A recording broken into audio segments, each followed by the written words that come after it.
Oke, ya, terima kasih semua teman-teman yang sudah hadir di acara iCommunity. Dan iCommunity saya akan sharekan berbentuk PPT dan juga sekaligus bersamaan dengan Sarapadel, sehingga teman-teman semua yang baru pertama kali hadir di acara ini atau pernah mendengar ya atau baru pertama kali mendengar Sarapadel bisa semakin mengerti sebenarnya Sarapadel itu apaan sih. Nah, saya harus mulai dengan ini. Jadi ini adalah pesan yang harus disampaikan oleh saya ya sebagai perwakilan dari acara malam hari ini. Oke. So apa sih itu iCommunity gitu ya? iCommunity itu punya visi yaitu sebagai platform komunitas pebisnis dan profesional terbesar di dunia. Kemudian misinya merangkul komunitas pebisnis dan profesional yang ada, menghubungkan sesama pebisnis dan profesional untuk mencapai tujuan bersama, menumbuh kembangkan nilai-nilai positif yang dapat berkontribusi dalam pertumbuhan bisnis pribadi dan masyarakat. Nah, tagline dari iCommunity yaitu Share Network, Grow Net Worth. Oke, dan kemudian ini adalah tujuan dari iCommunity. Mempersatukan anggota iCommunity dalam persahabatan, kerjasama, dan saling pengertian. Mengembangkan semangat kolaborasi antar anggota, dan menanamkan nilai positif dalam dunia bisnis dan profesional. Membangun platform bagi komunitas pebisnis dan profesional untuk belajar, bertumbuh, dan berkembang melalui learning resources, business matching, dan referral. Oke. Kemudian di sini ada kode etik dari iCommunity. Kami adalah para pebisnis dan profesional yang bekerja keras, bekerja pintar, dan bekerja sama.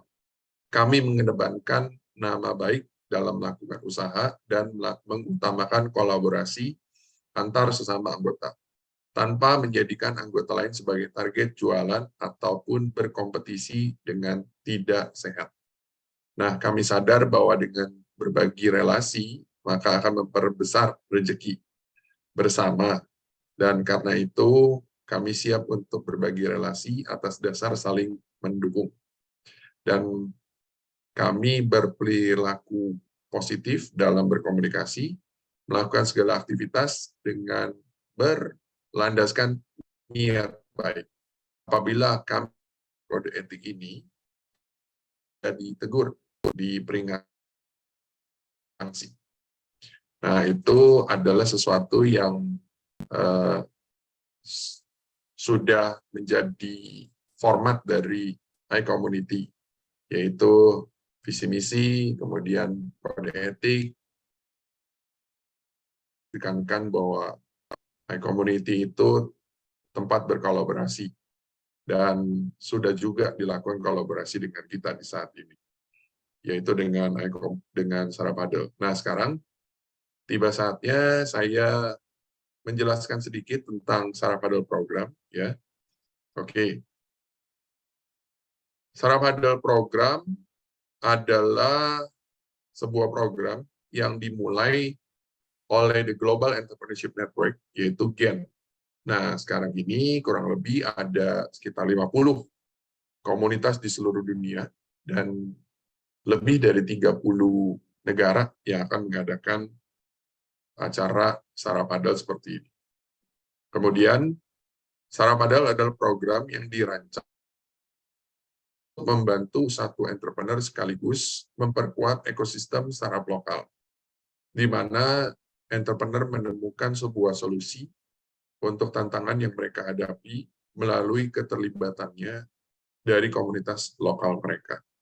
Dan tujuan dari Startup Padel Jakarta adalah membangun komunitas startup lokal dan membantu satu entrepreneur dalam satu waktu, di mana startup tersebut mendapatkan bantuan dari member komunitas yang terkoneksi satu dengan yang lain, ataupun terwakilkan dengan istilah community representatif, ya, yang dipakai di Startup Padel Jakarta.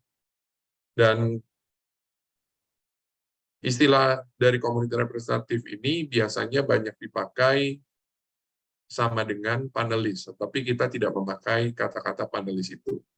Kita lebih memakai kata community representatif, karena di sini bukan ajang kompetisi bagi presenter yang mau present, tetapi di sini adalah tempat di mana presenter memberikan idenya, menjelaskan idenya, dan kemudian community representatif ataupun audience akan membantu untuk memberikan tanggapan, untuk memberikan feedback, untuk memberikan insight.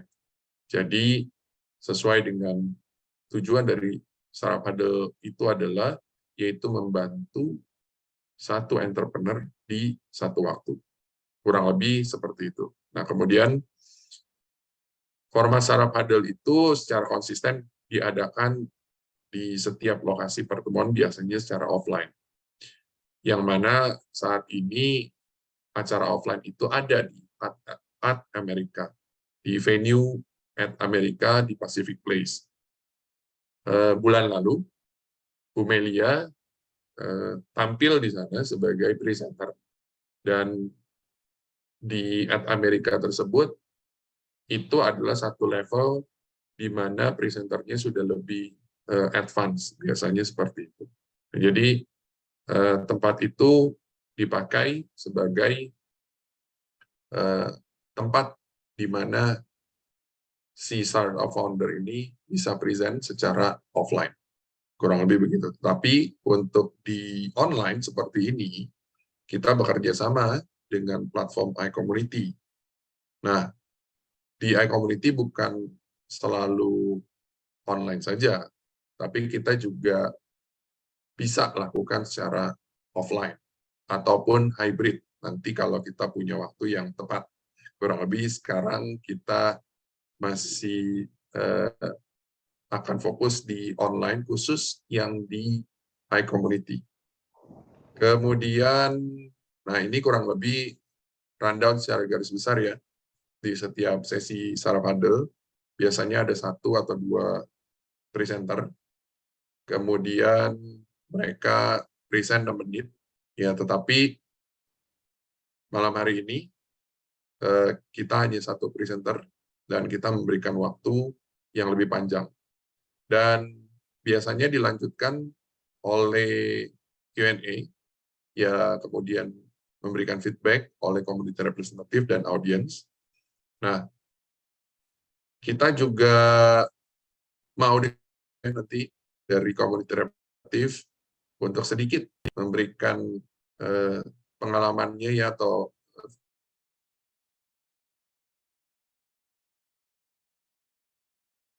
mungkin bisa semakin kalau ada sesuatu yang memang dibutuhkan gitu ya, bisa langsung ngobrol sama mereka. Oke. Kemudian banyak yang tanya nih sama saya, bagaimana cara kita mempromosikan Startup Padel. Sebenarnya kami punya 2 cara, yaitu melakukannya dengan ngomong lah ya, the power of mouth, bersama komunitas, kemudian ke organisasi, ke kampus, ke inkubator, dan juga ke tempat-tempat yang ada para entrepreneur ataupun startup di situ.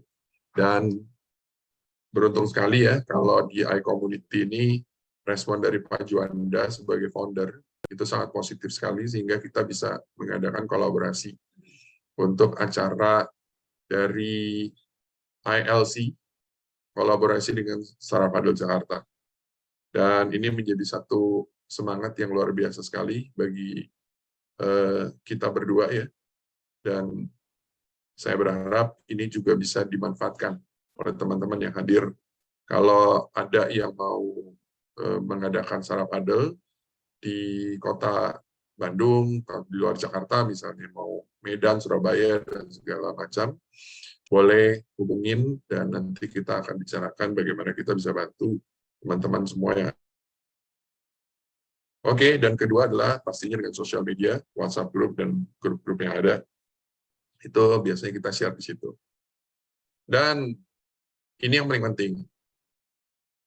Di sarap adel, ya, kita kalau punya 100 orang atau 200 orang yang datang, gitu ya, kita tuh senang sekali untuk setiap acara.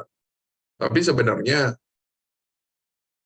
jumlah orang yang datang ke acara tersebut itu bukan prioritas kita yang utama. Prioritas kita utama adalah kita fokus kepada founder. Karena kita mau membantu si founder itu, gitu.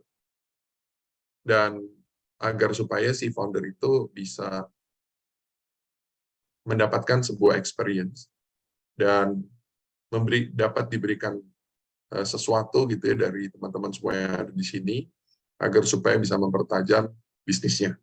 Dan itu yang paling penting. Itulah yang menjadi kesuksesan dari sarap adel itu sendiri. Jadi hari ini adalah harinya Foodwork sebagai startup ataupun sebagai founder dan co-founder yang melakukan bisnis, ya. Dan itulah yang paling kita harapkan kita bisa membantu si founder ini. Oke, but thank you untuk teman-teman semua yang sudah datang, yang setia belajar di sarap adel ya dengan iCommunity. Nah, sekarang ini saya berikan sedikit ya. Di sini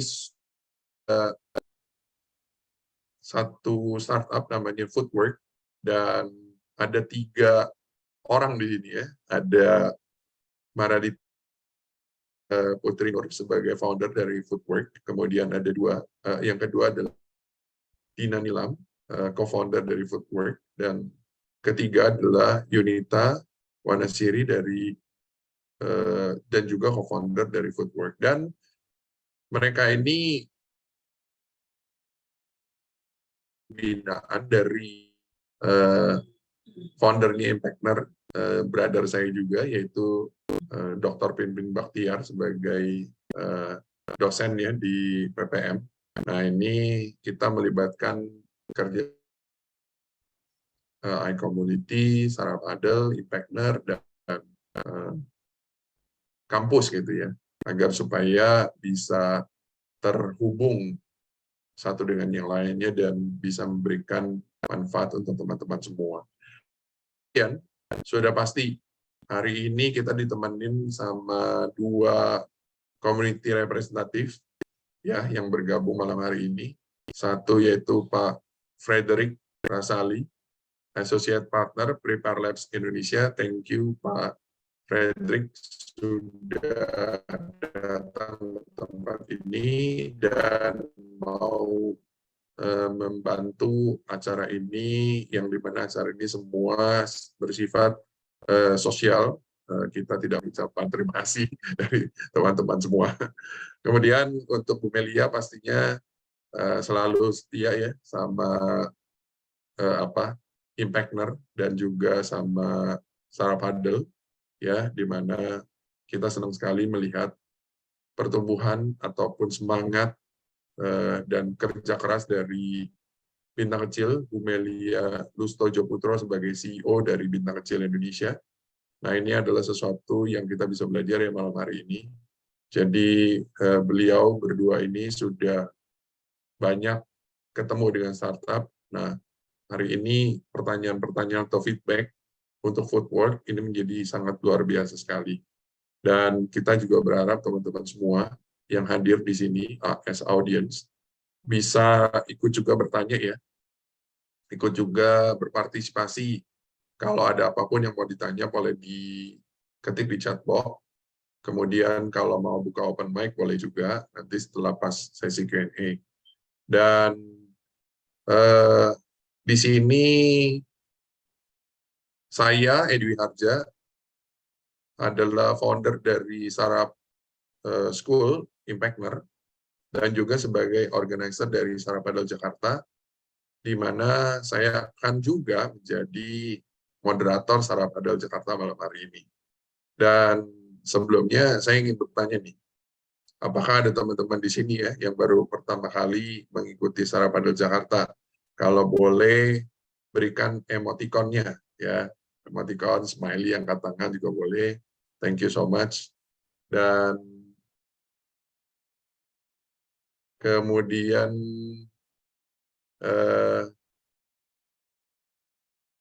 ini Sarap Padel Jakarta itu sudah hampir 2 tahun. Dan kita sudah punya kurang lebih sekitar 20 plus lah ya, presenter yang sudah present, baik di online maupun di offline, di Amerika, ya sudah beberapa kali kita di sana. So, jadi teman-teman Footwork, nanti kalau bisa saja, nanti mungkin tahun depan, kalau kalian sudah menunjukkan progres yang lebih baik, dan lebih tajam lagi, kalian bisa tampil di Amerika kalau kita masih punya slotnya. Oke, terima kasih. Ini semua kami lakukan hanya untuk membantu teman-teman semua ya yang di Indonesia, di seluruh Indonesia, agar supaya teman-teman yang membangun startup itu bisa menjadi lebih tajam, lebih bagus gitu ya. Nah, sekedar mengingatkan, di Amerika di bulan November, Sarap Padel Jakarta akan ada untuk Oktober ini. Memang pas kebetulan di Amerika lagi padat dan kita juga lagi cukup padat juga, jadi kita nggak ada untuk Oktober ini. Tapi November kita akan ada lagi. Oke, terima kasih untuk penjelasan dari Sarap Padel ini. Semoga teman-teman semua bisa semakin tahu bahwa Sarap Padel adalah sebuah program yang sangat berorientasi kepada membantu entrepreneur. Dan tanpa lama-lama lagi, ya, saya akan berikan waktu kepada Footwork untuk mulai mempresentasikan ide bisnisnya, dan nanti akan ada 3 orang ya yang bergantian. Nah, waktunya kurang lebih 10 menit, dan take your time. Nanti setelah itu saya akan ambil mic-nya lagi. Oke, mungkin boleh dipersiapkan langsung siapa yang mau presentasi.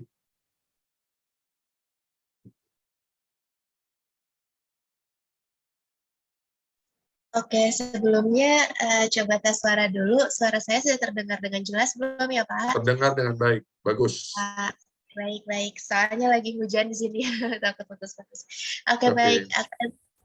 Akan segera saya mulai ya. Dalam 3, 2, 1. Halo, salam sejahtera untuk kita semua.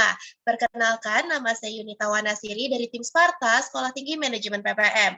Hari ini saya beserta tim saya yang beranggotakan Maradita Putri Nur dan Nina Nilam Rosalika akan mempresentasikan hasil karya tulis yang telah kami selesaikan dengan judul dalam bahasa Inggris yaitu Sociopreneur Business Food Waste Management based on Digital Platform for B2B and B2C. Pertama-tama, saya akan memulai dengan latar belakang. Seperti yang telah kita ketahui, pangan menjadi salah satu kebutuhan dasar manusia yang harus selalu terpenuhi. Maka dari itu, hak untuk memperoleh makanan telah tercantum dalam Hak Asasi Manusia Pasal 27 Undang-Undang Dasar 1945 dan Deklarasi Roma tahun 1996.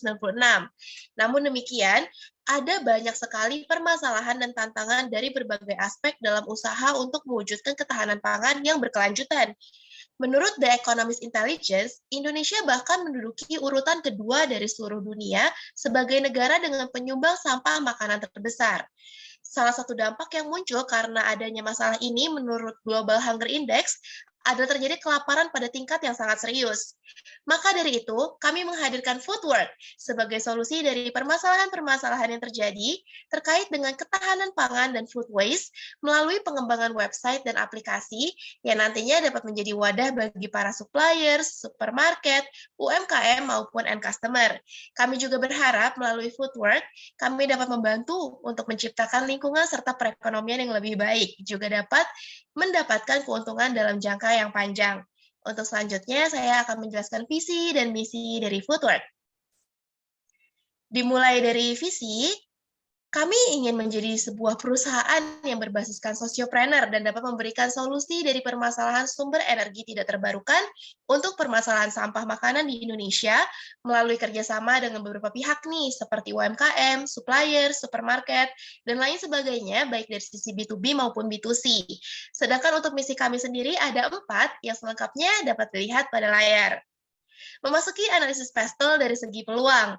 Dari ranah politik, kami melihat adanya peluang dari Indonesia's G20 Presidency melalui tema besar yang telah dibentuk, yaitu Balancing Production and Trade Fulfill Food for All. Dari ranah ekonomi, adanya peluang terlihat dari pertumbuhan ekonomi yang terus membaik pasca pandemi COVID-19, serta model dari ekonomi sirkular yang sangatlah relevan dengan pengimplikasian pada pengurangan pemborosan sumber daya serta pembuangan limbah makanan yang melebihi batas normal. Dari ranah sosial, menurut Food and Agriculture Organization, masyarakat mulai mendapatkan edukasi terkait dengan food waste dan ketahanan pangan. Dari ranah teknologi, peluang dapat terlihat dari anaerobic digestion sebagai solusi teknologi pengolahan food waste. Dari ranah environment atau lingkungan, berdasarkan Dinas Lingkungan Hidup dan Kehutanan, penggunaan pupuk organik ini menjadi suatu kewajiban karena mampu meningkatkan apa yang disebut dengan IP atau indeks pertanaman. Sedangkan dari ranah legal atau hukum, peluang dapat dilihat dari pengelolaan sampah yang telah diatur dalam Undang-Undang Nomor 18 Tahun 2008. Memasuki analisis PESTEL dari segi ancaman. Kami menemukan adanya ancaman dari ranah ekonomi, sosial, dan juga lingkungan yang penjelasan lebih lengkapnya dapat dilihat pada layar yang tertera.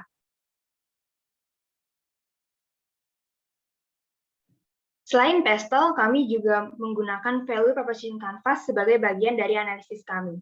Produk dan jasa yang ditawarkan ada 3, yaitu membeli produk makanan overproduction dari supplier, menawarkan pengolahan sampah makanan yang sudah kadaluarsa menjadi pupuk organik, dan menjual makanan layak makan sebagai bahan baku produksi UMKM, serta menawarkan kerjasama kemitraan guna untuk mengembangkan bisnis.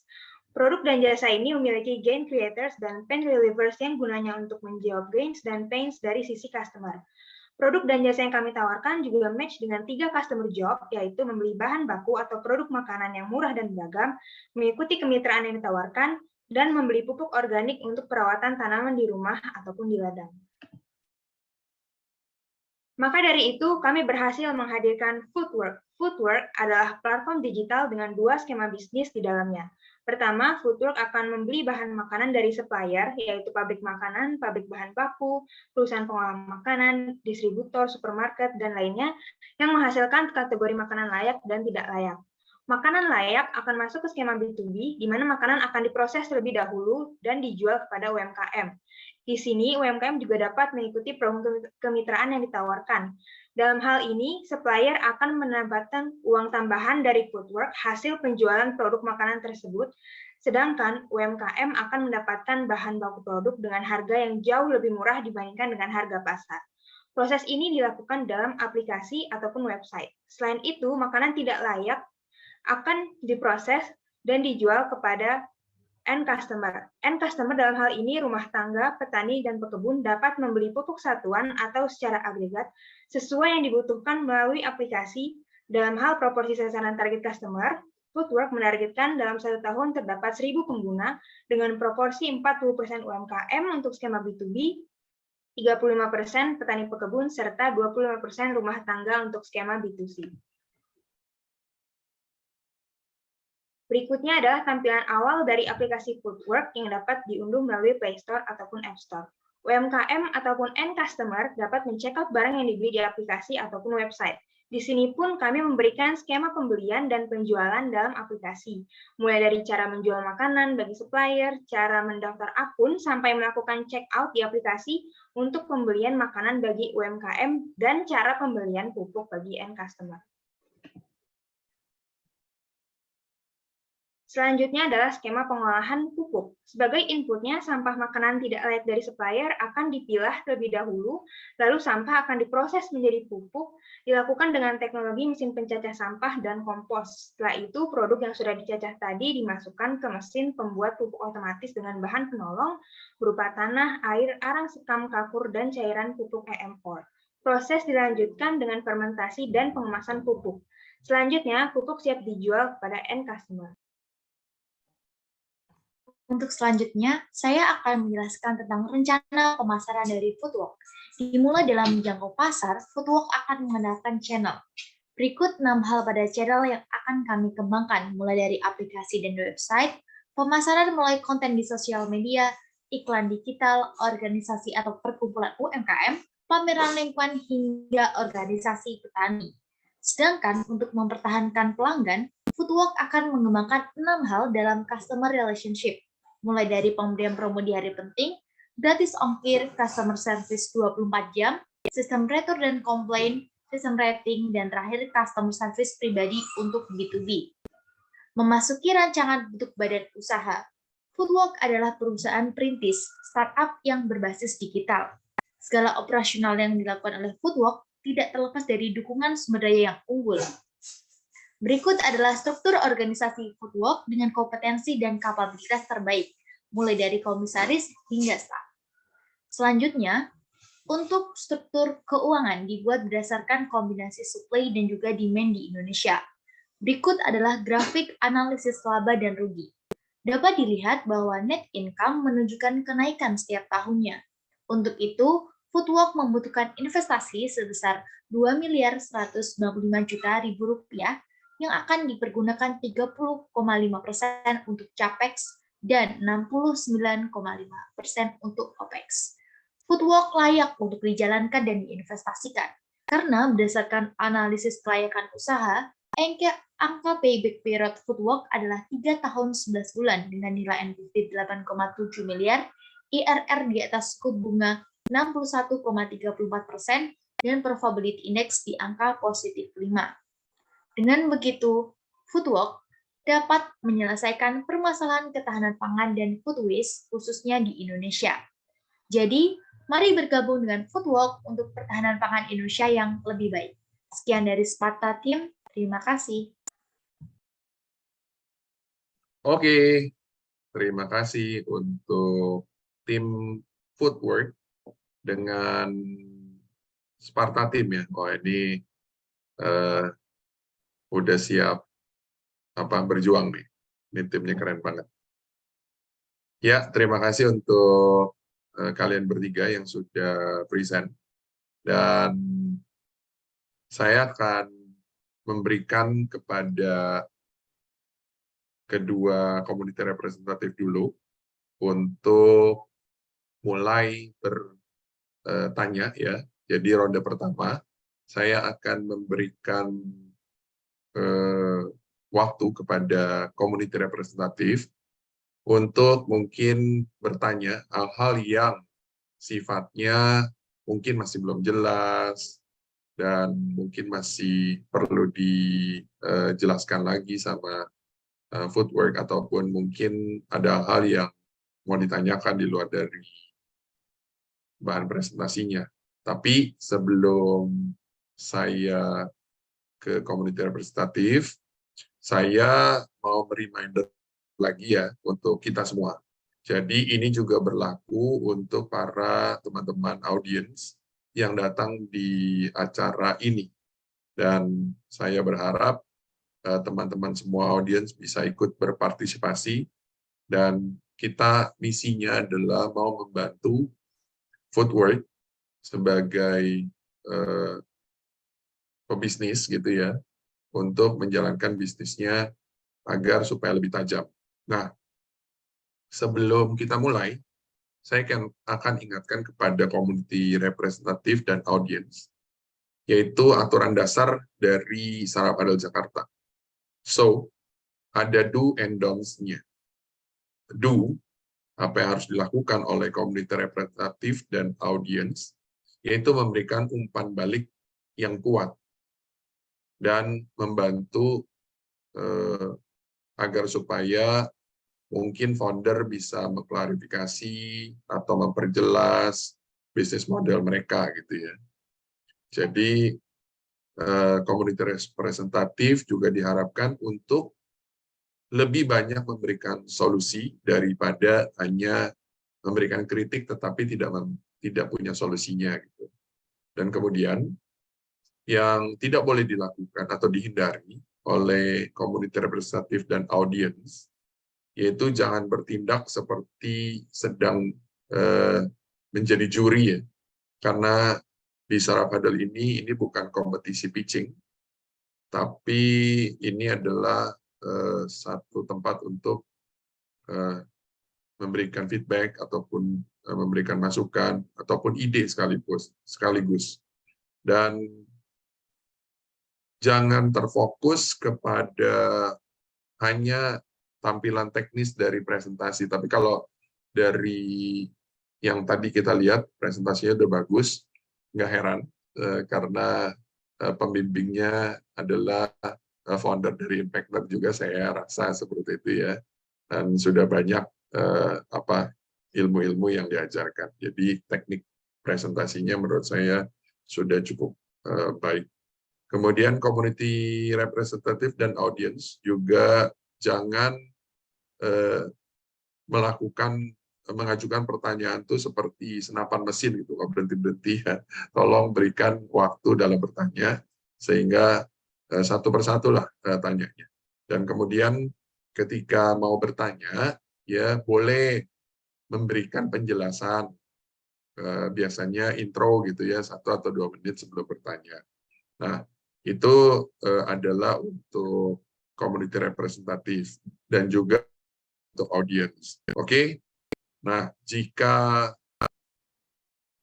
di perjalanannya saya melihat ada hal yang di luar konteks, mohon maaf, saya akan menginterupsi untuk komunitas representatif ataupun untuk para audiens yang bertanya. Dan sekali lagi saya reminder kepada presenter, kepada tim Footwork, bahwa acara ini bukan acara satu arah, tetapi kalian juga bisa bertanya kepada kedua komunitas representatif ataupun kepada audiens yang tadi bertanya gitu ya. Nah, jadi sifatnya seperti itu. Oke. Nah, jadi di pertama kali sesi Q&A ini saya akan memberikan kepada komunitas representatif, yaitu pertama Pak Frederick yang akan mulai bertanya dan kemudian nanti akan dari Bu Melia ya. Nah, jadi di ronde pertama ini 1-2 pertanyaan. Kalau pertanyaannya berturut-turut is okay kalau memang masih nyambung gitu. Tapi kalau memang secara garis besar 1 atau 2 pertanyaan ya. Nah, kemudian nanti kita akan rolling gitu. Dan sebelum bertanya, sebelum memberikan feedback, boleh cerita sedikit ya background-nya 1-2 menit sehingga para audiens semua di sini jadi tahu oh komunitas representatif kita itu siapa gitu. Kurang lebih seperti itu. Saya berikan waktu kepada Pak Frederick terlebih dahulu. Silakan Pak. Ya, terima kasih Pak Edi. Pertama perkenalkan, saya Frederick dari Prepare Labs Indonesia, perusahaan konsultan keuangan yang membantu startup dan juga bisnis lainnya untuk prepare, seperti namanya Prepare Labs, prepare untuk fundraising, jadi pencarian dana begitu. Jadi pertanyaan saya tentunya akan seputar dengan angka-angka. Nah, pertanyaan pertama saya paling simpel adalah dari dana yang tadi dibutuhkan, apakah sudah ada breakdown-nya? Jadi maksudnya sekian juta digunakan untuk dananya apa, sekian juta digunakan untuk apa. Lalu juga dari sisi tadi forecasting-nya ya, berapa lama ke depan, itu apakah ada breakdown-nya lagi? Misalnya penjualan berupa apa, pupuknya berapa banyak, di harga berapa, jenisnya apa, apakah juga sudah ada? Oke, boleh langsung dijawab, silakan. Yang mewakili Footwork. Ya, oke. Saya izin menjawab ya, Pak. Jadi untuk pertanyaan pertama, breakdown dananya itu seperti apa, itu kami juga sudah memikirkan sampai ke sana. Setiap tahunnya itu kita tentukan, misalnya growth per tahunnya itu berapa. Lalu untuk terkait grafik yang tadi apa ya, terkait penjualan sales seperti itu, kami juga memiliki KPI sendiri untuk setiap tahunnya, misalnya penjualan bahan makanan itu salah satu KPI-nya yaitu amount of transaction. Kalau penjualan pupuk itu KPI-nya berapa tons yang terjual setahun, targetnya seperti itu. Kami sudah memikirkan sampai ke sana seperti itu, Pak. Oke, lalu next-nya apabila misalnya sudah ada angka tadi ya, dari angka investasi tersebut, kira-kira kalau misalnya ajak investor masuk, berapa persen dana yang, maksudnya berapa persen saham yang ingin diberikan gitu? Apakah sudah dipikirkan juga? Jujur kalau sampai berapa persen saham yang mau dibagikan kepada investor itu kami belum sampai ke sana, Pak. Oke, itu yang PR-nya yang perlu dipikirkan. Karena walaupun kita sudah tahu kebutuhan dana kita berapa, pada saat kita ingin mendapatkan investasi, investasi itu dasarnya ada dua macam, yaitu satu itu dari debt, sisi debt, dan satu lagi dari equity. Jadi kalau mungkin yang ada background di akuntansi, kita bisa ingat bahwa aset equals to liability plus equity. Nah, liabilities itu represent debt atau kewajiban yang harus kita bayar, equity represent kepemilikan. Kalau kita kita dapat dana berupa liability, artinya kita harus mengembalikan suatu saat, ya kan? Makanya dari itu mereka tidak perlu susah payah kita harus kasih perhitungan-perhitungan yang detail. Lebih banyak memikirkannya dari jaminan apa yang bisa diberikan. Kedua, apakah kita punya cash flow gitu. Jadi makanya kalau orang pebisnis baru ingin bertemu dengan bank, ambil loan itu ya, problem utamanya adalah kalau belum ada cash flow, tidak bisa dapat loan dari bank. Nah, dari situlah sisi equity muncul. Maka dari itu, investor yang masuk ke equity, mereka kan memberikan dananya masuk ke dalam perusahaan. Mereka tidak ada janji yang diberikan return-nya berupa apa, ya kan? Nah, return-nya sebetulnya adalah kepemilikan dari perusahaan itu. Kepemilikan yang kita berikan ke investor tadi. Investor itu untungnya nanti belakangan. Kalau perusahaan Anda nanti maju, makin besar, dan dia mungkin bisa dapat dari dividen, atau dari waktu mereka jual lagi nih sahamnya ke investor lain yang lebih besar, atau mungkin Anda ingin buyback ya, jadi istilahnya saham yang sudah dimiliki investor ini kita beli balik gitu. Itu juga bisa. Nah, those things kita harus pikirkan juga. Jadi bukan sekedar kebutuhan dana yang kita butuhkan untuk running the business itu berapa, tapi juga kita harus bisa reward orang lain ini. Gitu. Oke, saya ada satu pertanyaan terakhir. Udah pernah bikin ini belum, proyeksi yang dari worst case, normal case, dan best case scenario? Jadi misalnya kalau kondisi tadi kan yang diberikan kemungkinan besar either normal case atau best case scenario ya. What happen if worst case scenario? Apakah itu juga sudah pernah dibuat perhitungannya? Untuk perhitungan sendiri kami masih perhitungan kasar untuk bad case-nya, tapi untuk perhitungan yang kami buat sekarang adalah di normal case-nya. Seperti itu, Pak. Oke, iya. Normally kalau nanti misalnya ketemu investors, we need to put the worst case scenario juga.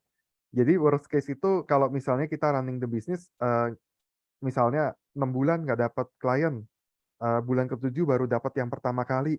Atau mungkin misalnya, oh kita mau grab, mau ambil akuisisi market share, kita banding harga. Turns out dapatnya nggak sebanyak yang kita harapkan. Itu juga perlu diperhitungkan, sehingga investor tahu apakah dana yang Anda sudah bikin di budget itu make sense begitu. Kita selalu bisa cerita dengan mudah ya, if things going well, istilahnya kan gitu ya. If things going well, angkanya dapat segini. Tapi kita selalu lupa kasih tahu ke investors, if things going bad, Anda harus tahu, this is the worst case scenario, saya bisa dapat segini gitu. Itu yang biasanya investor ingin dengarkan. Kira-kira itu feedback dari saya. Thank you Pak Edi, saya kembalikan ke Pak Edi. Oke, thank you. Nah, tadi sudah diberikan insight ya, bahwa ditaruh juga sesuatu yang jangan yang manis-manisnya aja, tapi yang nggak enaknya juga, sehingga mereka jadi tahu, mereka jadi bisa menghitung apakah Maaf Pak, ini saya adalah menyela. satu investment. Bukannya Ya, nggak enak, risikonya. Karena kalau nggak enak, resikonya ya. pasti orang nggak mau Pak. Tapi kalau risiko, itu mereka jadi aware, oh saya harus preventatifnya seperti ini.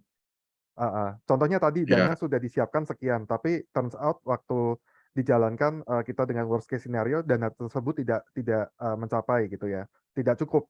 Nah, berarti worst case-nya kita butuh dana lebih besar. Nah, investor langsung kebayang, oke, kalau misalnya things are going well, berarti mereka cuma butuh dana sekian, sisanya bisa mungkin dikembalikan by dividend. Tapi kalau jelek-jeleknya, dana sekian yang harus saya siapkan begitu.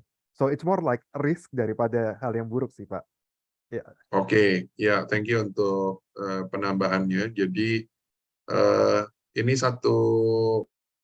di malam hari ini kita sudah belajar sesuatu nih ya, bahwa memang kita harus memberitahu atau menjabarkan keuntungan ataupun satu kerugian ya, potensi yang ada gitu. Nah, ini memang harus transparan lah.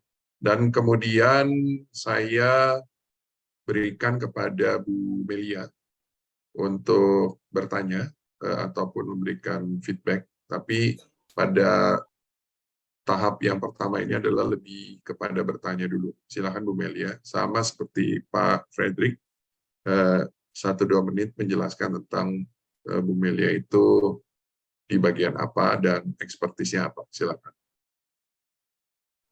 Selamat malam, suara saya kedengeran? Kedengeran. Selamat malam, saya Melia, CEO founder dari Kecil. Kita Kecil itu adalah sebuah tech multi platform untuk membantu anak Indonesia kembali mengenal, mencintai betapa fasilitas. Jadi saya mau ngasih feedback dan mau tanya juga ya. Memang benar sih, masalah yang dicoba diatasi itu memang menjadi masalah yang terbesar saat ini. Karena Indonesia itu merupakan salah satu negara yang penyumbang sampah makanan terbesar di dunia. Dan ironisnya lagi memang selain banyak sampah makanan yang dibuang, tapi banyak juga orang-orang yang kelaparan. Tadi saya lihat divisinya agak kurang nyambungnya antara bagian problem dengan teknologinya itu, dengan visi teknologinya. Terus sama kalian kurang menjembatani antara yang tadi terjadi ironi antara negara ini sebagai penyumbang sampah terbesar, tapi sekaligus juga salah satu negara yang paling banyak tingkat. Yang saya ingin tanyakan itu, apakah sudah ada success story dari apa yang kalian kerjakan? Karena dari success story itu kan, baru kita bisa melihat potensi ke depannya, proyeksi finansialnya, proyeksi evaluasi bisnis model dan lain-lain. Dan saya juga pengen lebih dielaborate soal bisnis modelnya, karena tadi kurang jelas sistem keuntungan yang akan diambil, profit gain, dan revenue-nya. Terus yang kedua itu sebenarnya dari waste makanan itu dibandingkan menjadi kompos, saat ini makanan waste itu bisa dijadikan sebagai sumber energi biofuel yang itu bisa menggantikan fuel yang berasal dari fosil fuel yang saat ini semakin menipis. Nah, dari situ mungkin ada masukan lagi gitu.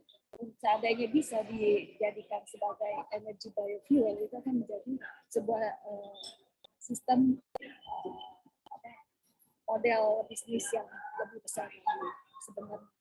Karena kan penyumbang sampahnya itu memang banyak sekali. Tapi otomatis teknologi yang dibutuhkan itu juga harus lebih maju. Karena kalian harus bisa mencapai atau meraih supplier penyumbang sampah terbesar, yaitu dari hotel-hotel. Saya tadi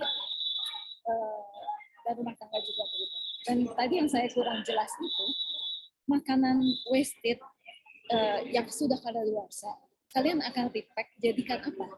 Karena kalau dijual lagi kayaknya nggak layak ya. Sementara banyak orang yang jual parah, terutama di pinggir-pinggir jalan, keluarga pemulung, keluarga pemulung sampah itu yang membutuhkan makanan setiap hari.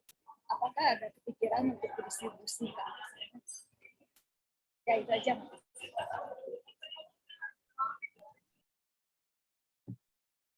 Oke, boleh langsung dijawab. Kalau tadi ada yang chat, mungkin suaranya kurang jelas, mungkin di bagian apa, boleh nanti ditanyakan ya, tapi dijawab dulu sesuatu yang jelas. Kalau saya masih cukup kedengaran sih. Silakan. Oke, baik. Terima kasih, Pak. Terima kasih, Bu, untuk pertanyaannya. Jadi tadi mohon maaf, di beberapa bagian suaranya itu kurang jelas. Mungkin nanti Bu bisa tolong bantu untuk mengulangi ya. Cuma tadi di bagian yang terakhir itu saya dengar untuk makanan yang sudah tidak layak konsumsi, kira-kira akan dijadikan seperti apa? Seperti itu kah, Bu, pertanyaannya? Iya. Nah, jadi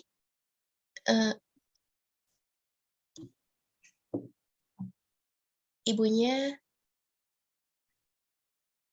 Pak, ini dilanjutkan saja atau bagaimana, Pak? Oh ya, ini please. Tunggu.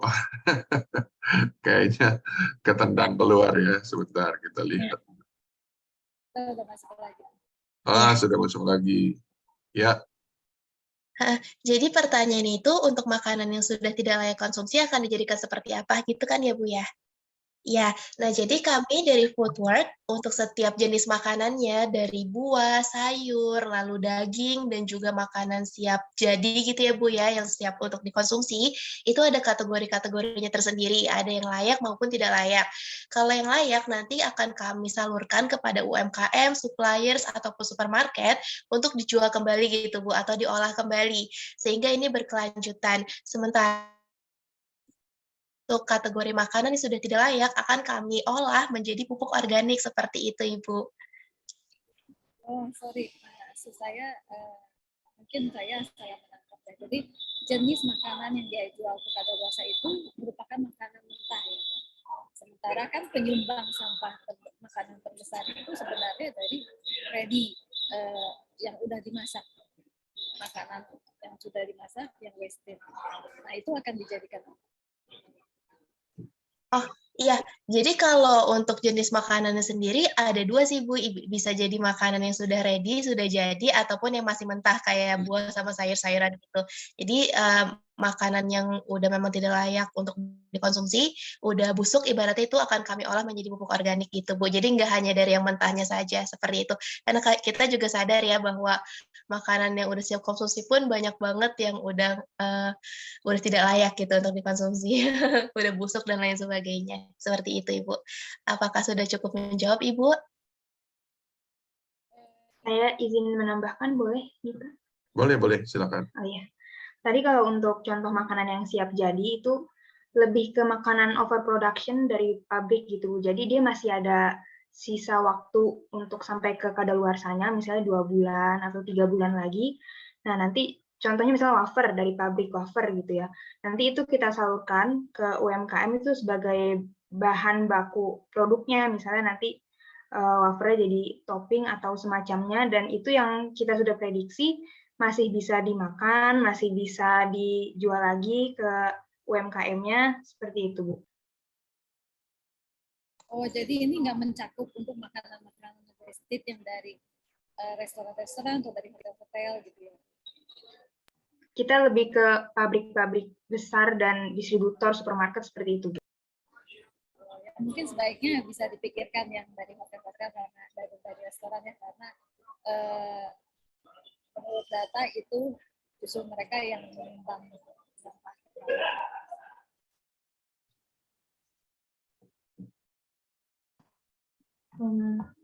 Mungkin saya juga izin menambahkan ya Bu, untuk yang restoran tadi, kami juga mengambil untuk restoran-restoran besar jika restoran itu kelebihan bahan produknya, Bu. Seperti di restoran biasanya kan ada buah-buah segar gitu, tapi dia tidak digunakan. Nah, itu tetap kita ambil, tapi karena itu sudah tidak layak untuk dimakan, nantinya buah atau sisa-sisa makanan tersebut akan kami jadikan pupuk untuk diolah kembali. Seperti itu, Ibu.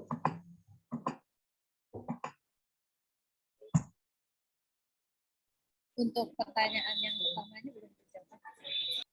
Ya, mungkin pertanyaannya kurang jelas tadi, Bu Melia, yang belum terjawab. Boleh diulang pertanyaannya, Bu Melia? Jadi pertanyaan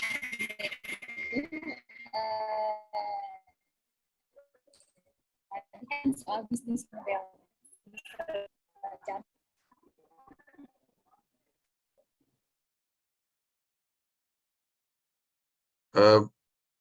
Masih belum jelas, Bu. Bisnis modelnya. Oh, bisnis modelnya tolong dielaborasi. Ya. Itu pertanyaannya.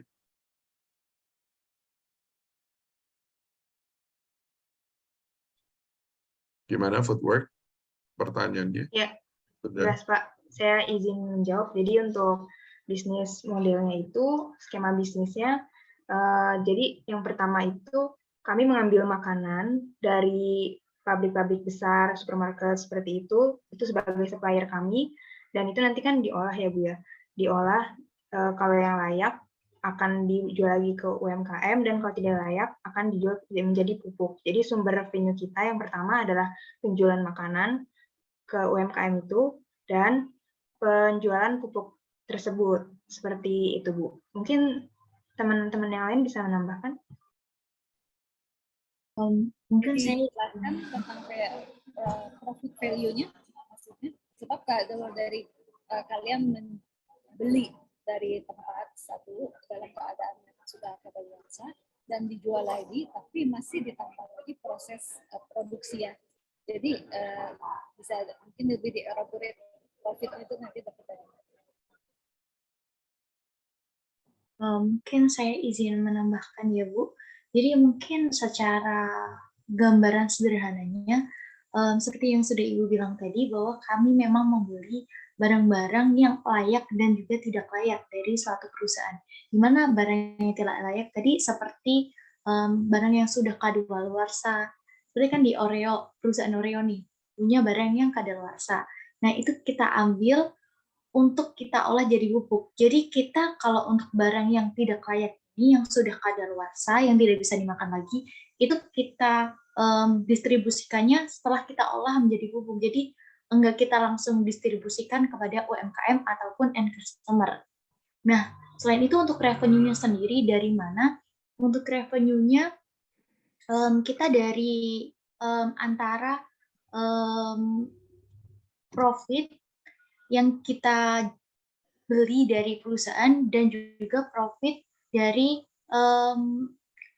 yang barang yang kita jual kepada UMKM ataupun end customer. Seperti itu, Ibu. Apakah sudah ada perhitungannya kira-kira? Misalnya kan makanan kadaluarsa itu pasti dibelinya sekitar 50% harga dari harga jual sesungguhnya. Terus udah gitu diolah lagi dan akhirnya dijual sebagai pupuk. Apakah udah ada success story-nya bahwa dijual sebagai pupuk itu akan lebih menguntungkan dan ditambah biaya produksi?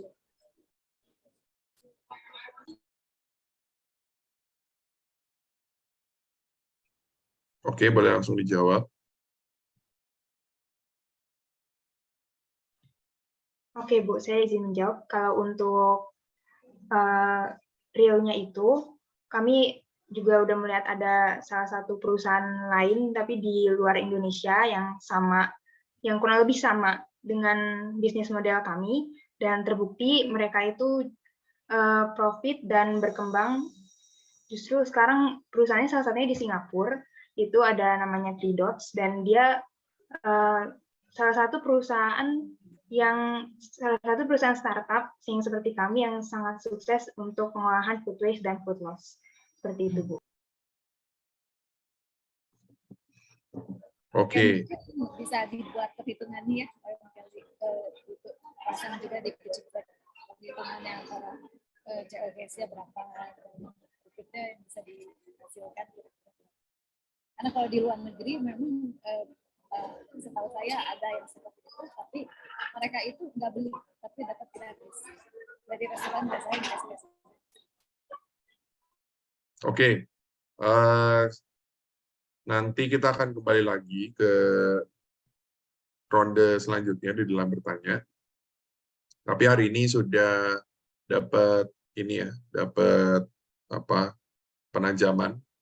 Jadi tadi di drill atau difokuskan kepada pertanyaan sebenarnya bisnis modelnya itu seperti apa sih biar agar lebih jelas. Kemudian juga tadi sempat diberikan masukan sih, mungkin suaranya kurang terdengar, yaitu sesuatu yang menjadi value gitu ya, bisa menjadi satu bioenergi gitu. Nah, hal tersebut itu menurut saya satu insight yang bagus banget agar supaya footwork ini bisa, kalian misinya sudah bagus, kalian mau membantu ya tentang makanan, tentang waste gitu, tapi ketika ini ditambahkan banyak value gitu, ini menjadi sesuatu cerita yang bagus banget nih. Nah, hari ini sudah dapat 2 ya dari Pak Frederick, tadi bicara tentang satu nilai yang harus ditampilkan, yaitu the worst case scenario. Kemudian dari Bu Melia ada satu tambahan, yaitu ini bisa diangkat dari menghasilkan bioenergi, kurang lebih seperti itu. Oke, kemudian saya mau tanya sama teman-teman semua, ada yang mau bertanya atau tidak? Kalau ada, para audiens boleh open mic langsung atau raise hand, ya, atau kalau rada malu-malu, boleh tanya melalui chat gitu ya. Nah, tapi ada satu nih, Bu Rini Astuti, apakah bisa diambil dulu bayarnya dicicil? Nah, ini maksudnya seperti apa nih? Cuman kalau memang dari tim Footwork bisa menjawab langsung, boleh jawab. Tapi kalau tidak, boleh minta Bu Rini Astuti untuk open mic, sehingga bisa menjelaskan lebih banyak lagi. Terima kasih Bu Rini Astuti yang sudah berpartisipasi ya. Oke, dari Footwork.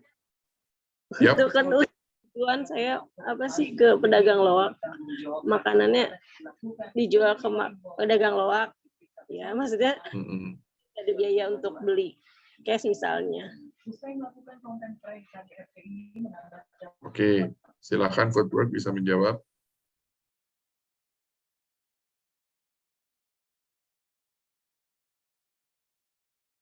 Kalau jelas langsung jawab, kalau kurang jelas boleh bertanya balik.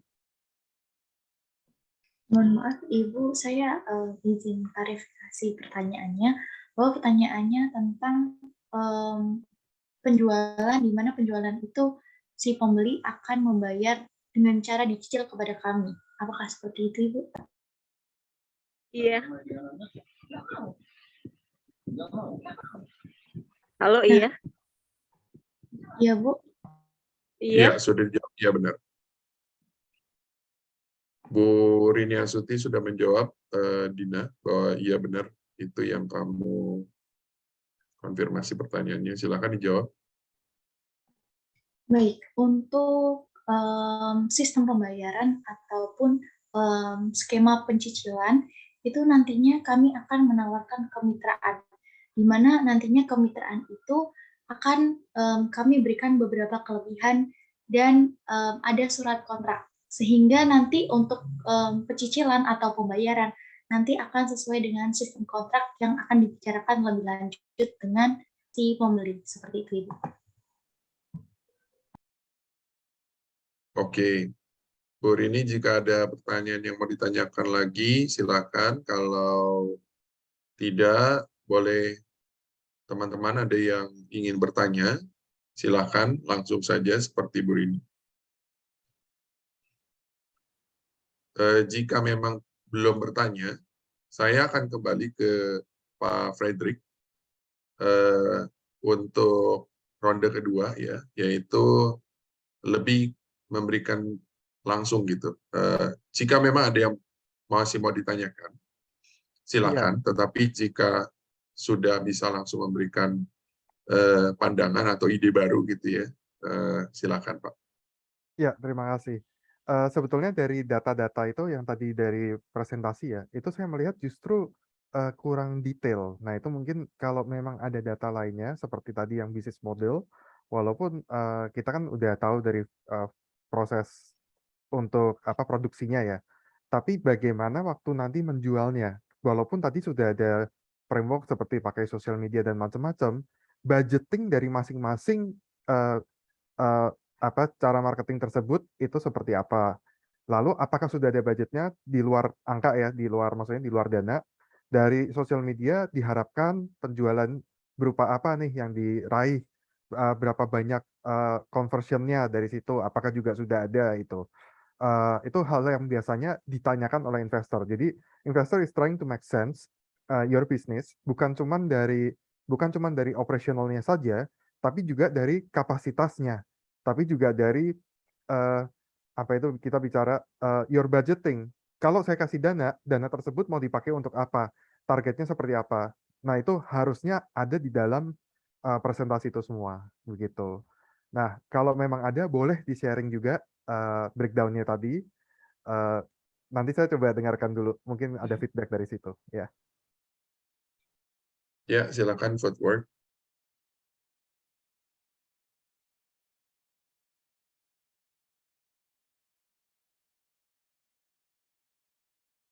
Silakan, siapa yang mau jawab? Baik Pak, saya mau izin menjawab untuk breakdown-nya itu sendiri. Secara kasar kami masih agak ragu untuk sharingnya ya Pak, karena itu kan masih angka-angka prediksi. Iya, jadi saat ini masih belum bisa di-share. Terima kasih Pak. Oke, no problem. Ya, nanti mungkin kalau di sehabis acara misalnya mau konsultasi ataupun mau tanya gitu ya, mungkin bisa dibantu gitu ya Pak Frederick ya, karena ini mungkin mereka belum berani untuk mengeluarkan hitung-hitungannya. Ada lagi Pak Frederick yang mau diberikan sebagai masukan kepada mereka? Kalau masukan dari Apakah saya, ada Pak? Ada lagi kah? Masukannya kalau dari saya adalah fokusnya tolong diperbanyak lebih ke penyajian data untuk menjustifikasi bisnisnya. Jadi bisnis proses itu adalah kualitatif, tapi again saya balik lagi selalu akan bilang ini, investors selain kualitatif ingin melihat data kuantitatif. Dengan data kuantitatif yang integritasnya tinggi, integritas di sini maksudnya apa?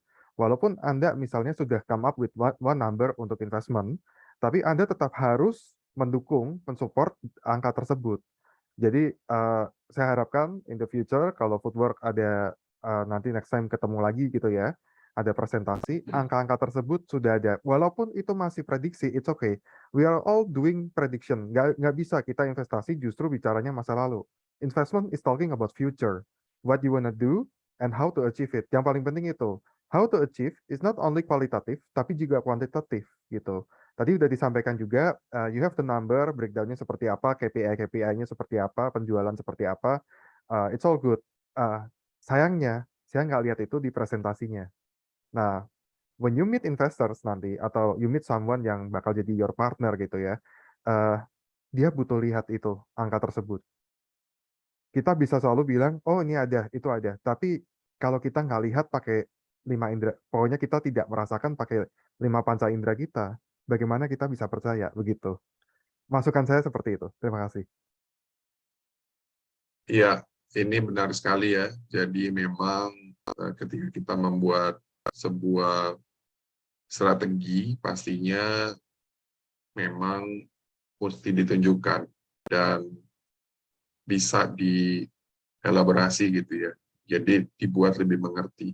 Memang mungkin belum benar, tetapi kalau investor yang cukup berpengalaman, masalah ngebenerin angka atau apa itu sebenarnya masalah bisa diurusin belakangan, tapi yang di highlight adalah cara berpikirnya gitu ya, strategi apa sebenarnya itu yang mau dinilai gitu, karena kalau cuman berbicara secara global tidak dikeluarkan poin-poin pentingnya, itu ditakutkan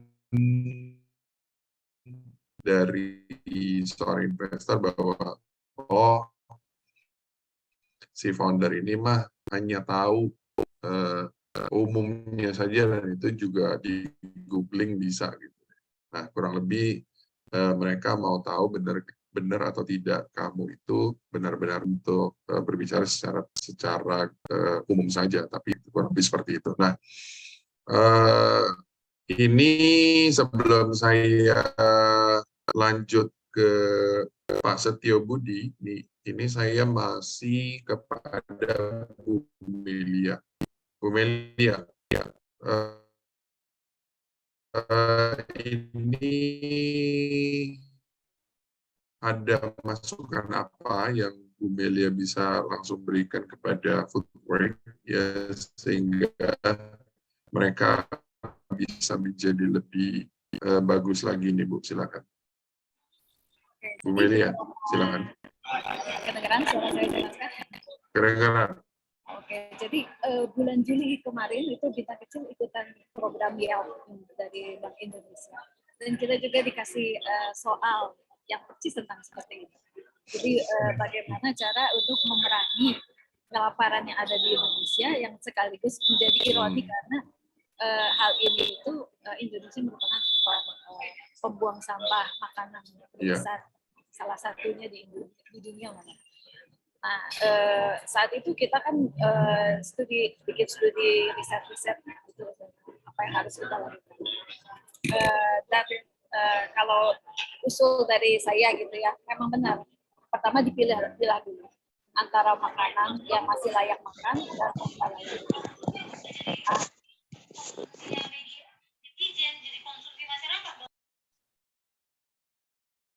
Ya, Bu Melia, sepertinya mungkin koneksinya nggak bagus. Oke. Tadi sempat terputus Bu Melia, mungkin 30 detik. Ya, jadi 30 detik. 30 detik. Nah, jadi benar bahwa kita harus memilah dulu makanan yang masih layak makan sama yang layak makan itu. Kita bisa berkolaborasi dengan startup yang atau gerakan yang sudah ada seperti The Hunger Bank, itu startup yang sudah berjalan untuk bagi-bagi makanan, atau juga ada gerakan makanan tanpa sisa yang dibuat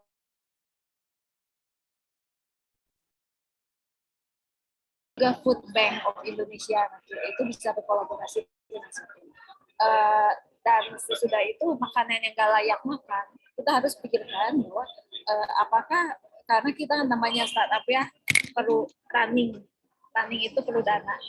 Jadi bagaimana harus dipikirkan bisa mendapatkan revenue yang sebesar-besarnya untuk perjalanan startup kita sepanjang mungkin. Nah, di situ mungkin si sampah yang tidak layak makan itu bisa dijadikan pupuk, bisa dijadikan biofuel, dan bisa dijadikan yang lain-lain itu harus kita riset lagi. Sehingga bisa menjadi bisnis model yang membuat startup dan berkelanjutan. Oke. Saya dan mungkin lagi tentang bisnis model dan dibuat jembatan antara visi dan misi dengan tadi value proposition-nya sama pitch deck-nya, kalau bisa jangan terlalu banyak tulisan karena apalagi kita disuruh baca sendiri gitu nggak perlu. bacanya. Itu. Ya, nah jadi teman-teman footwork dan teman-teman lain yang sedang ada di acara ini, tadi disampaikan sama Bu Melia ya, bahwa kita harus berpartner gitu kan, jadi berpartner footwork bisa berpartner dengan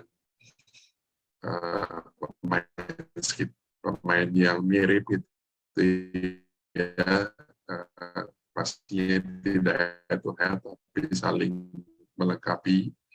Kemudian juga pastinya bahan presentasinya yang lebih banyak gambar daripada banyak tulisan. Dan memang hal ini yang paling challenging di dalam membuat sebuah bahan presentasi. Tapi kalau dilihat dari background dari footwork, di mana masih dapat bimbingan dari kampus gitu ya. Nah itu pasti ada sedikit perbedaan gaya. So kalau boleh kalian tangkap di malam hari ini, ada masukan tentang pitch deck atau bahan presentasi, dan memang kalau di pitch competition yang menurut saya dua komunitas representatif kita di sini itu sudah kenyang dengan itu ya, jadi banyak melihat tentang itu. Jadi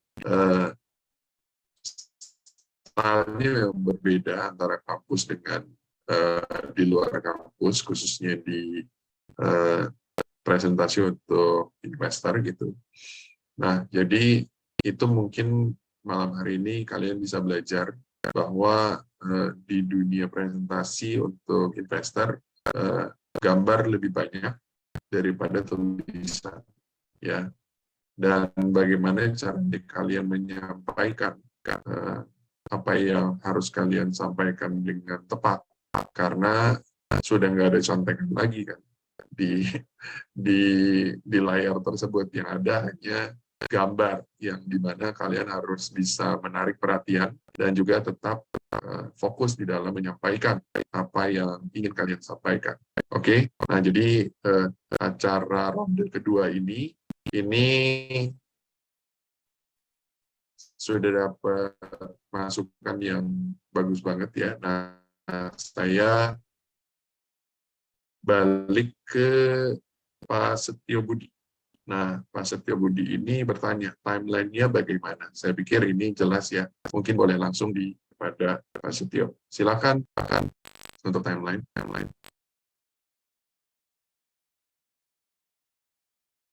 Silakan. Nah, untuk timeline-nya sendiri, pada tahun ini, yaitu di tahun 2022, kami baru mendirikan, yaitu web app dan juga mobile app. Lalu untuk timeline di tahun 2023, kami akan mulai ekspansi bisnis ke daerah-daerah di sekitar Jabodetabek, karena pada tahun pertama bisnis kita ini hanya berfokus di daerah Jabodetabek. Lalu untuk tahun 2024, kami akan lebih nge-boost, yaitu supplier kita untuk ikut bekerja sama bagaimana cara mengolah dari overproduction tersebut dan juga mengolah makanan yang sudah tidak layak tadi. Dan pada tahun 2032 kami akan berencana untuk IPO. Oke. Ya, semoga itu menjawab. Untuk untuk teman-teman yang lain, apakah masih ada yang ingin bertanya? Ya, kalau masih ingin bertanya, silakan saya memberikan kesempatan sebelum nanti sesi kita selesaikan dengan foto-foto. Udah ada yang ketawa tuh foto-foto. Jadi kalau memang nggak ada, ya ini memang Saraf Huddle dengan 2 community representatif dan satu tim presenter, memang terasa waktunya sangat singkat gitu ya. Dan sebenarnya ini hanya permulaan. Ini as a start untuk teman-teman semua. Saya pikir teman-teman community representatif juga pastinya adalah orang-orang yang senang untuk berbagi gitu ya, memberikan apa yang mereka tahu, dan nanti di luar dari acara ini teman-teman semua bisa menghubungi mereka kalau mereka punya waktu yang tepat. Kalian bisa janjian, mungkin mau online ataupun mau offline, silakan nanti tanya saja sama mereka gitu ya,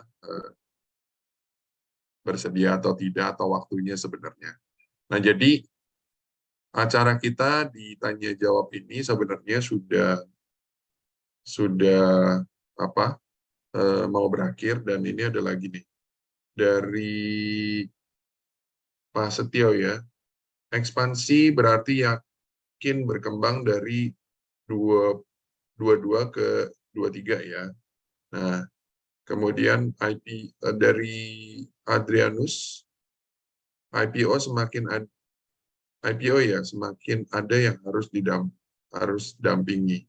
Jadi ini sepertinya bukan pertanyaan yang dijawab sulit atau mudah gitu ya, tapi ini sesuatu yang lebih ya mungkin penekanan saja ya. Dan kemudian dari Bu Melia benar bahwa ide itu 1%, eksekusi 99, dan itu benar banget. Itu masih baik bicaranya 1%.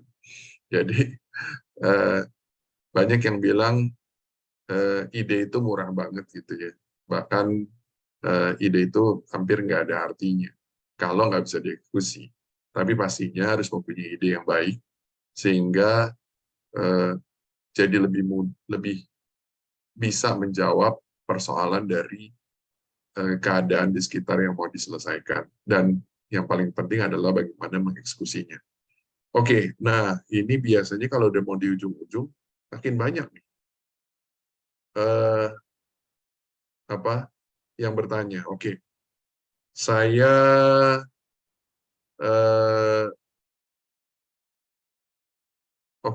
sepertinya saya salah baca tadi. Ini masukan dari Pak Frederick. Sip.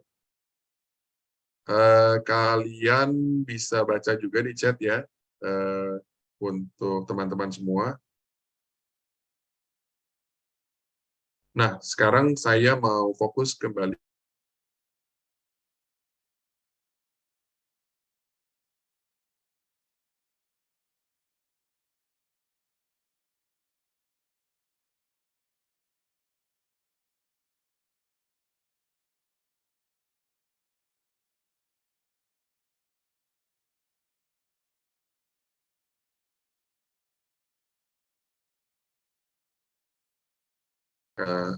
iCommunity dan Saraf Huddle. Sebenarnya apa kalian mau kami membantu Footwork itu seperti apa? Silakan.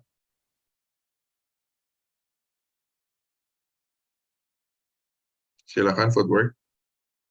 Kalian mau dibantu apa?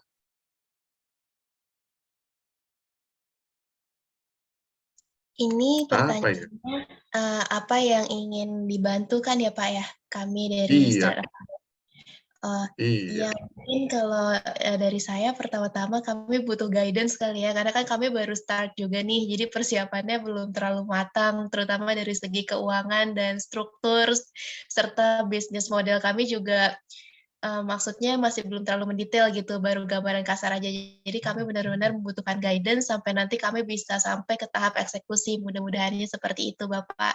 Mungkin kalau di teman-teman yang lain gimana?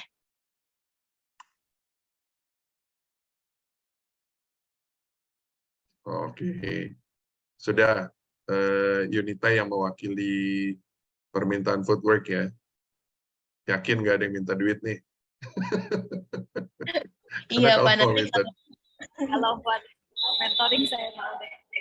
Asal kalian scroll. nah ya udah langsung jawab.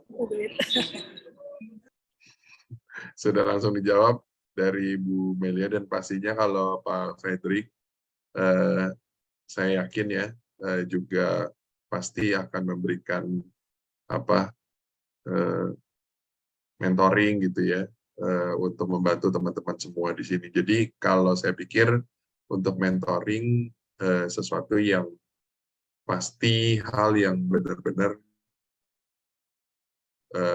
bisa dilakukan oleh para community representative, karena mereka adalah orang-orang yang mempunyai semangat yang sama, yaitu membantu para teman-teman entrepreneur agar supaya bisa berjalan dengan baik gitu ya. Who knows, satu kali waktu bisa berkolaborasi. Dan juga mungkin kalau dari saya sedikit pandangan ya, footwork ini kan sesuatu yang bagus banget ya, misinya ya, gerakannya bagus banget. Dan Bu Melia ada di Bintang Kecil itu, yaitu satu platform pembelajaran gitu ya untuk anak-anak. Jadi kalau anak-anak kecil sudah mulai diajarkan untuk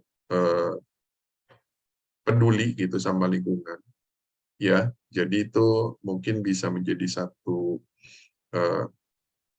kolaborasi yang baik. Jadi Bintang Kecil bisa mendapatkan satu partner ya untuk bisa bekerja sama gitu sama Footwork untuk agar supaya visi misi dari membantu Indonesia, membantu dunia itu bisa sampai ke anak-anak dari Bintang Kecil.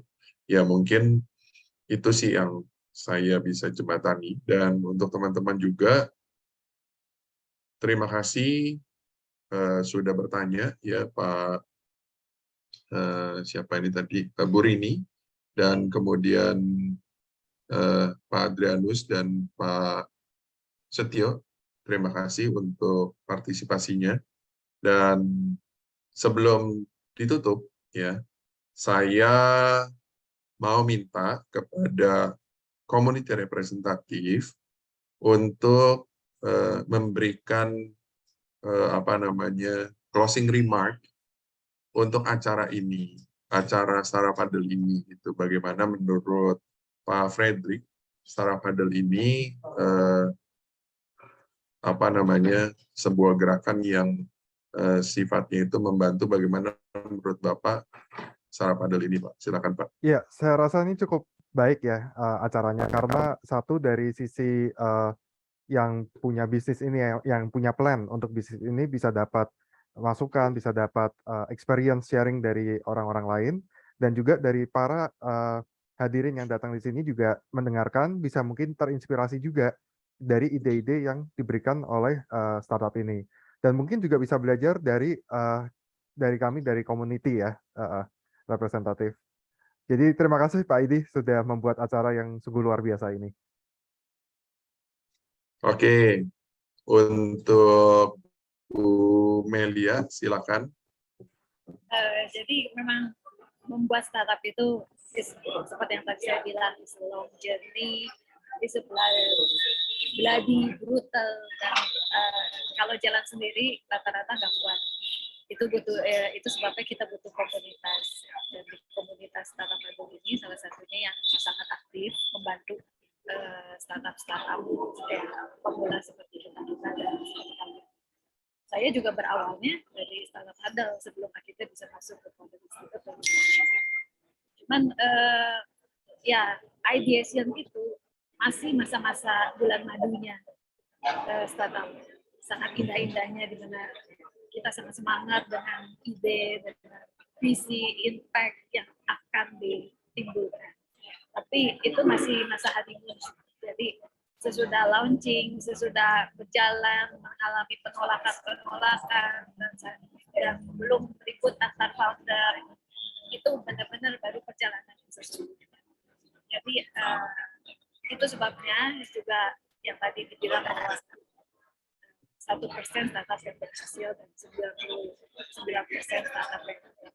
Tapi dengan komunitas, dengan kita berkolaborasi, bergandengan tangan bersama, kita pasti bisa survive. Yang penting kalian harus selalu kuat, selalu berpegang teguh sama apa yang kalian ingin berikan value kepada yang menjadi visi dan misi kalian, pasti bisa survive. Thank you. Terima kasih. Waktu kita sudah habis, ya. Dan acara di setiap Kamis dari community gitu, dan saya berharap teman-teman semua yang mau untuk jadi presenter boleh menghubungi kami dari Sarap Adel ataupun iCommunity. Kemudian untuk teman-teman yang juga mau berbagi ya sama presenter menjadi community representatif, boleh hubungi Delisa, karena ini kita mengutamakan teman-teman yang ada di level pro member untuk menjadi community representatif. Kalau untuk menjadi presenter, teman-teman yang berada di basic ataupun di guest dari iCommunity itu sudah bisa ikut gitu ya.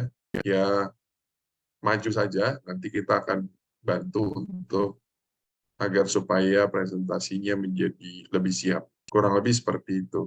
So, sekali lagi saya mengucapkan terima kasih untuk Footwork, kemudian untuk community representative dari Prepare Labs dan Bintang Kecil, dan juga teman-teman semua. Saya